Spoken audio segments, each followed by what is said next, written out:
Welcome everybody to Straight Line MTB. Today we're talking about some of the top enduro and trail helmets to keep your dome safe and out of trouble. So we are going to cover some of the top enduro helmets that are available today. We are missing one helmet that we were interested in. That is the Fox Speed Frame Pro, but unfortunately it is out of stock everywhere. So we have brought these friends in to show you some of the features, details, and some of the things we liked and some of the things we didn't like.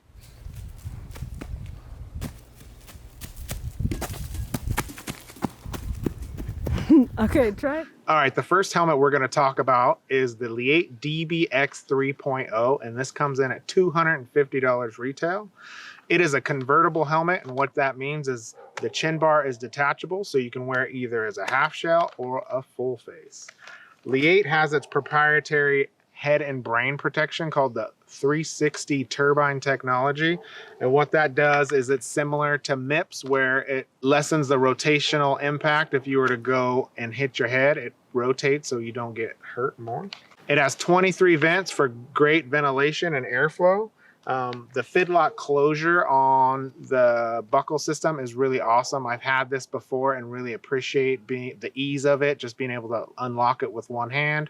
They say you can lock it with one hand. I was never successful, but the unlock with one hand is pretty awesome. It also has a kit where you can get it hydration ready. So what that means is the hydration hose can sit right at your mouth with that kit, and then you can suck to your heart's content on those climbs without having to grab that hose and put it in your mouth.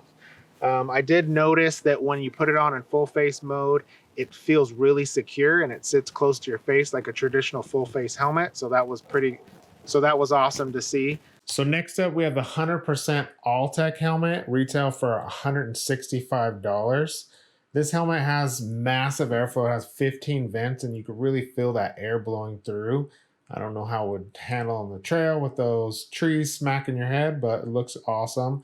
Has a sunglass storage system in the rear where you can just pull your sunglasses and put them on the back of your head. Also has a Nexus Snap buckle and Smart Shock rotational protective system. What it does is the helmet liner plugs into these little fingers and it rotates should you ever be in a crash, and it protects your head and give you a little more security when you go down. As far as fit goes, this helmet seemed a little bit more on the narrow side for my head shape. I was feeling a little bit of pressure points on the side of my head, and I did feel a couple of those Smart Shock fingers poking in. So I think this would be not a helmet I would choose just due to that, but otherwise it seemed like a really high quality helmet and very well made, and the ventilation seemed awesome. All right, the next helmet we're going to talk about is the POC Tactile Race Spin, and it comes in at $220. So POC's brain protection system is called Spin Technology, and basically what it looks like it does is the Velcro that is inside the helmet stretches and looks like it'll break away if you crash, loosening the padding to help protect your brain a little bit. Looking at it, it seems a little less intuitive than some of the other rotational systems, since unless I'm wrong, it just looks like Velcro that stretches and unloosens when you crash. POC says it has its unique ventilation system. It has a lot of ports in it, and it does seem like it ventilates well. The ports do seem a little bit smaller, but that could just be down to the way they design the ventilation system. It has an easy adjustment system in the back. The wheel to adjust the clicks in the rear is very easy to get to, and it feels really comfortable on the head. I think out of all these helmets, this felt the most comfortable out of the group. It does have a goggle clip in the rear. So another feature that this helmet has that none of the other helmets has is the Reco reflector system. So basically what this is it's a real bright reflector that if you're lost out in the woods somewhere and a helicopter has that technology, they can find you. I think in my case, you'd probably find me because there'd be a bear eating my face, but not the top of my head if I was wearing the POC Rectal Tactile Velcro. So the next helmet we're going to talk about is the Bell Super Air MIPS. So today we have just the regular half shell and we have the convertible full face. So the Super Air has 18 vents. In the full face version, it has 8 vents in the chin bar. And for both of them, it has 4 ports above the eyebrow. So what that does is the ventilation blows onto that pad and keeps the pad above your eyes dry and keeps the sweat out of your eyes. This helmet seemed like the ventilation was really well thought out. Just walking, running around the front yard, this helmet, you can feel that air going over your head. Being bald, I am a little more sensitive to that. Their version of MIPS is basically, it's 2 layers. One of the layers that sits on your head is separate from the outside of the helmet. So if you crash, that MIPS layer is going to rotate, and it has rubber bands to keep it in place. So that was pretty awesome to see. I've never seen a helmet with that. The adjustment system, the fit system, is called Float.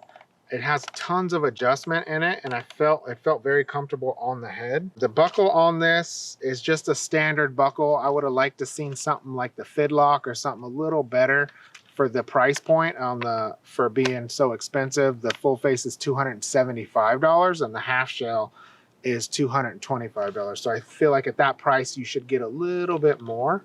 And again, the visor is adjustable. It has 3 points of adjustment, and they're all toolless. So if you want to run your goggles above your head over the brow port, you just push that visor up, and then vice versa if you want to put it down. So for fit, I think this was second to the pocket. Fit my head very well. As far as the full face version, it didn't seem as safe as the Lee 8, where the Lee 8 felt like a traditional full face where it pushes on your cheeks. The bell is a little more rounded, so there was a lot of space in between where my cheeks sit, so it didn't feel as secure, and it wiggled around a little bit more. The convertible version, taking the chin bar off, is super easy. You just unpop the clips and pull it off, and away you go. And if I was going to choose the bell, I think I would go with the half shell and wear my full face Troy Lee D3 if I needed a full face, because I didn't feel that the full face version of the Super was as safe as, say, the Lee 8. Again, thank you guys for joining me. If you have any questions about these helmets, let us know in the comments below, or even let us know what helmets you guys are riding, which ones you like, and we will try to give them a shot. As always, please give us a like and subscribe to our channel, and go to straightlinemtb.com and follow us on all the social media platforms, especially Instagram, where we do a lot of ride pictures and some upcoming things that we are doing.